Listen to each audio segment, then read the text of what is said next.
Thank you, Mr. Speaker. I join the Prime Minister in congratulating Leicester City on their amazing achievement.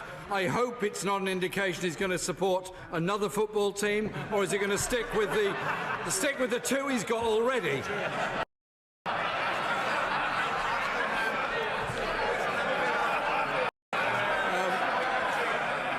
Later today, Mr. Speaker, commemorations begin for Holocaust Memorial Day in Israel.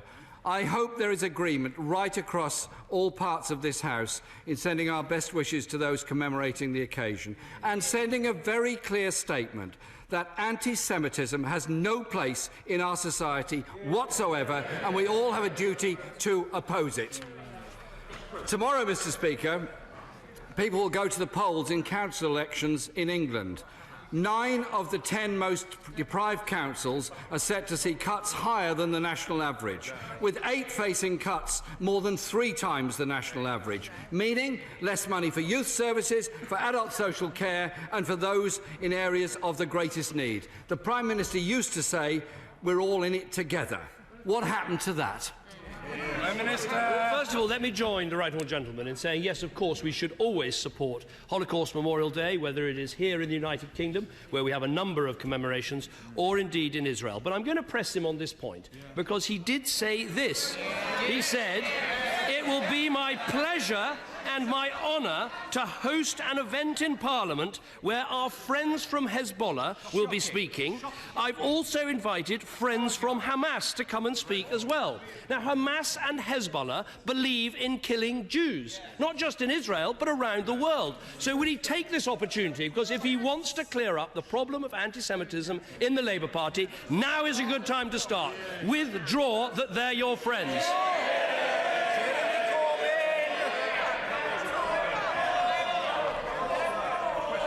Mr. Speaker, I've made it very clear Labour is an anti-racist party and there is no place for anti-Semitism within it. We've suspended any members that have undertaken any anti-Semitic activities or work or statements and have established an inquiry led by Shami Chakrabarti.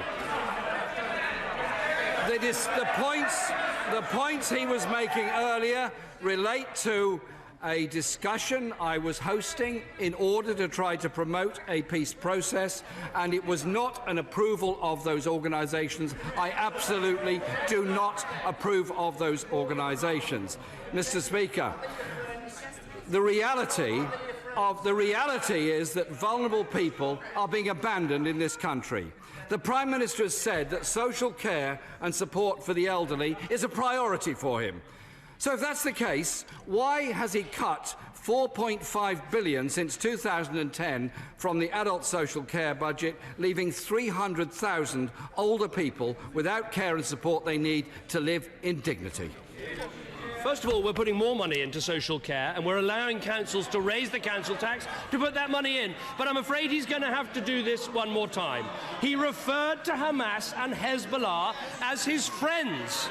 Now, he needs to withdraw that remark. Let me give him another chance. Are they your friends or are they not? Because those organisations, in their constitutions, believe in persecuting and killing Jews.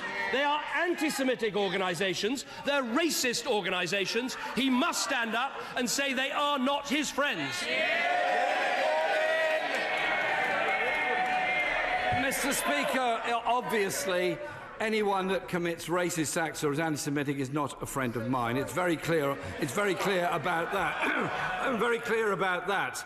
I would also invite him to think for a moment about the conduct of his party and his candidate in the London mayoral election. The way in which they're systematically smearing my friend, the member for Tooting, who's our candidate for mayor. I wish him well, and I invite the Prime Minister to undertake to ensure that the Conservative Party in London desists from the activities it's undertaking at the present time in smearing my friend.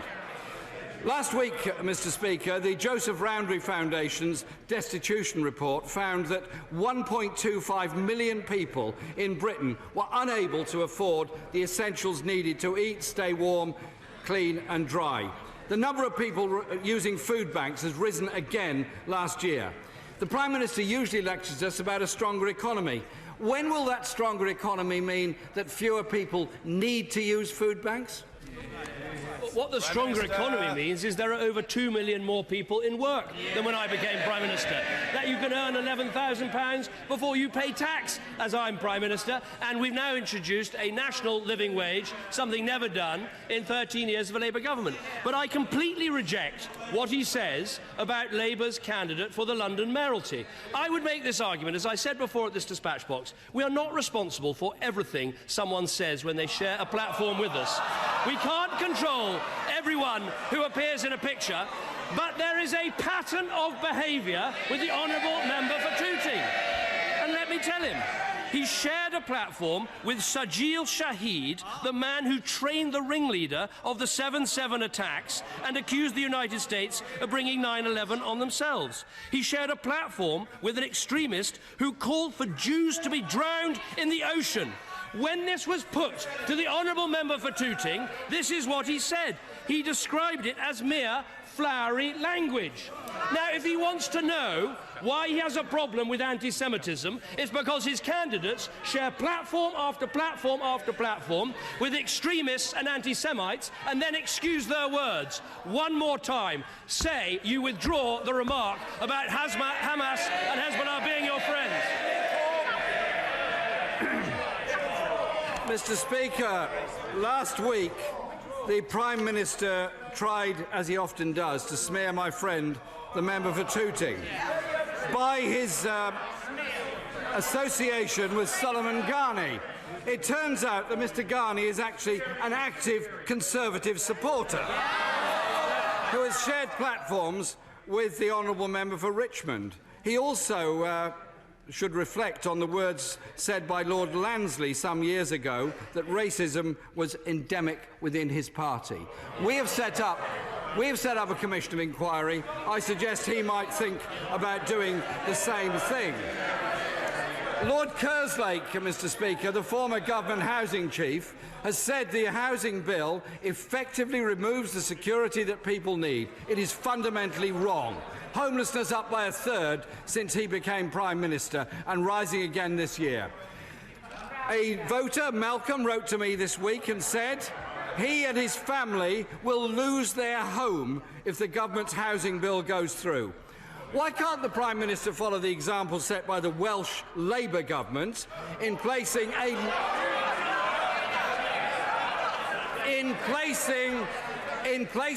legal duty, a legal responsibility on councils to help people during a housing crisis? Why can't he do that?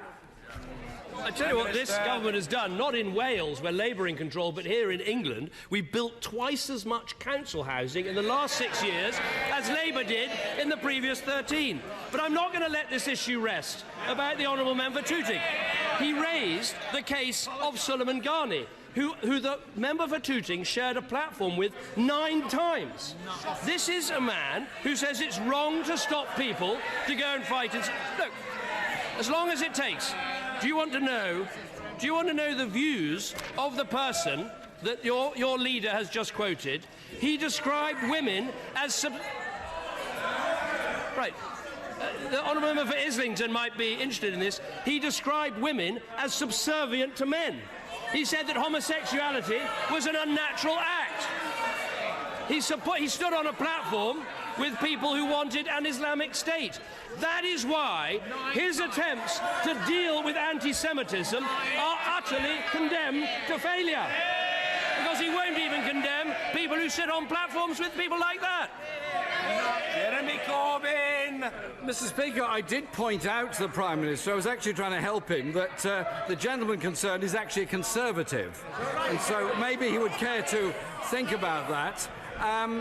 He might also consider that Shazia Arwan, a former Conservative parliamentary candidate, said this of the Tory mayoral campaign: "I'll be voting Labour.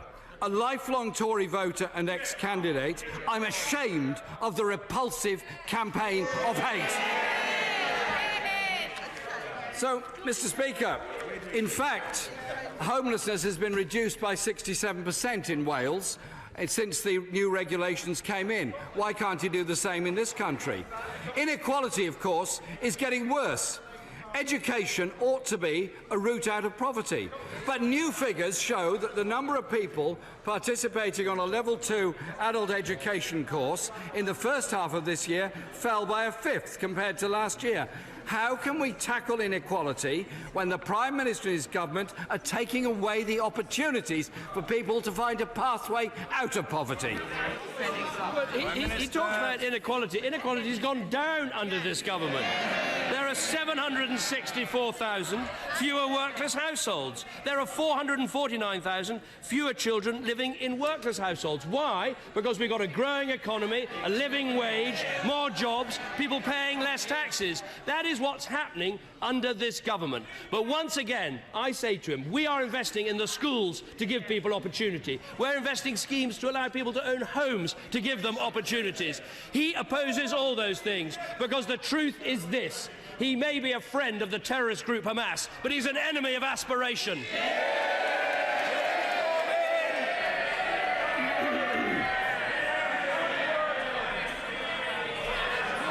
Mr. Speaker,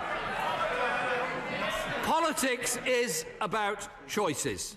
The Prime Minister cut the... Order. Let me very gently say to the assiduous but slightly over-enthusiastic government whip, the honourable gentleman, the member for Hexham, that his role is to be seen and not heard. No further noise from the honourable gentleman today or his sidekick to his right. A cabal of whips will not shout people down in this chamber. Be quiet or leave. Very simple. Jeremy Corbyn. Thank you, Mr. Speaker. The Prime Minister's government has cut income tax for the richest, cut capital gains tax, cut corporation tax again and again. At every turn, they make the wrong choices.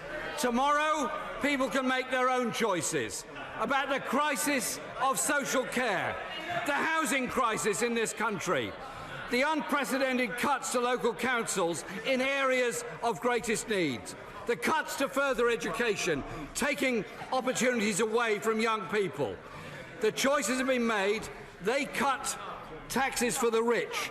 We want to ensure that there is proper taxation to ensure there are decent services for the rest. Prime Minister!